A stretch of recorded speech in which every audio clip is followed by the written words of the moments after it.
2022 NHL Entry Draft is now complete, and it was insane. We saw some players rise in the draft like Juraj Slafkovsky go number 1 to the Montreal Canadiens, and Kevin Korchinski going number 7 to the Blackhawks. We also saw players fall like Shane Wright going number 4 to Seattle, and Brad Lambert going number 30 to the Winnipeg Jets. But most importantly, we witnessed whatever in the hell Chicago was doing. As before the draft started, the Chicago Blackhawks traded Alex DeBrincat to the Ottawa Senators for the 7th overall pick, a pick in the 2nd round, and a 3rd rounder in 2024. Then during the draft, the Montreal Canadiens trade the 13th and the 66th overall pick for Kirby, Dach. So today, let's hop into NHL 22 and simulate a season and see how DeBrincat and Dach do with their brand new teams. But before we get started, leave a like down below if you're excited for this simulation, and let me know in the comments what you think was the biggest surprise in the 2022 draft. Let's get into it.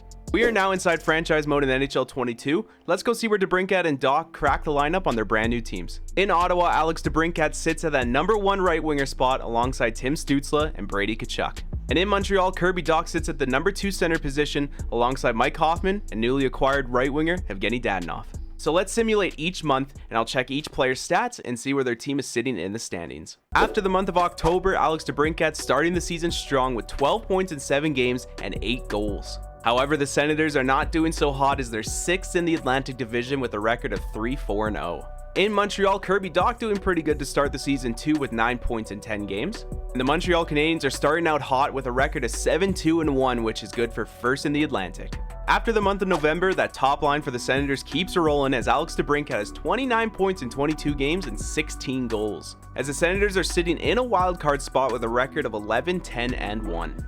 In Montreal, Kirby Dach cooled off a little bit with 14 points in 24 games, as the Montreal Canadiens fall from 1st to 3rd in the Atlantic Division with a record of 14-9-1. We are now done the month of December, and there is no slowing down for DeBrincat as he has 47 points in 36 games, 25 goals. However, Ottawa's still not doing too hot as they hold on to the 2nd wildcard spot.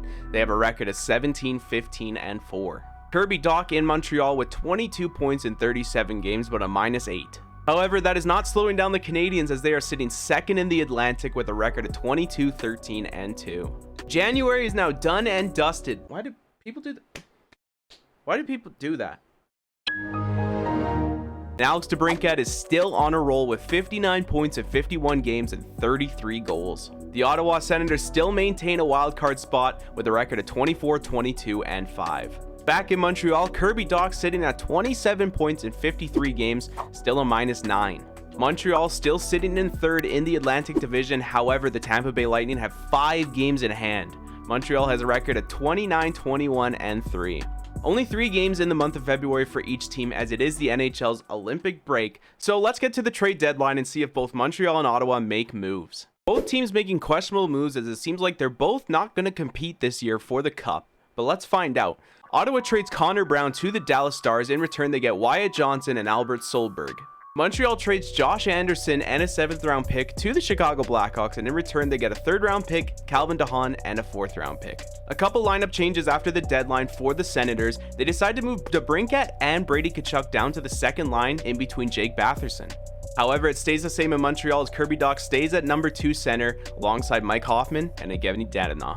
After the month of March, Alex DeBrincat has now beat his career high in goals with 43 in only 67 games. He leads the Senators with 77 points. The Ottawa Senators, however, are 8 points behind a wildcard spot as they sit with a record of 29-31-7.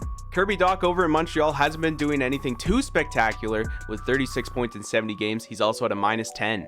But it does not matter because the Montreal Canadiens are holding on to 3rd place in the Atlantic with a record of 36-31-3. It is now the final month of the NHL regular season. Let's see if both the Senators and Canadiens can make the playoffs. Well, the regular season is over and the Montreal Canadiens barely hold on to a playoff spot as they get the 2nd wildcard spot with 89 points. 43-36-3 is their record. The Ottawa Senators unfortunately did not make it, finishing 7th in their division with a record of 37-38-7. Kirby Dach finishes the season in Montreal with 48 points in 82 games, including 19 goals.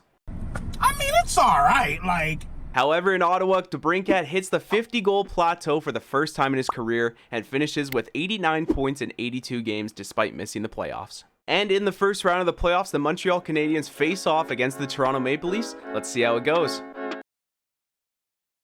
And just like that, the Toronto Maple Leafs actually get past the first round for once as they beat Montreal 4-2.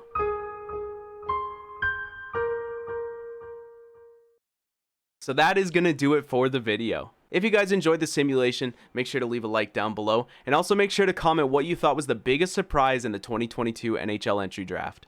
If you guys enjoy NHL 22 content or hockey content, make sure to subscribe down below as we stream here on YouTube and also upload videos about once a week. My name is Zoo. Thank you so much for watching.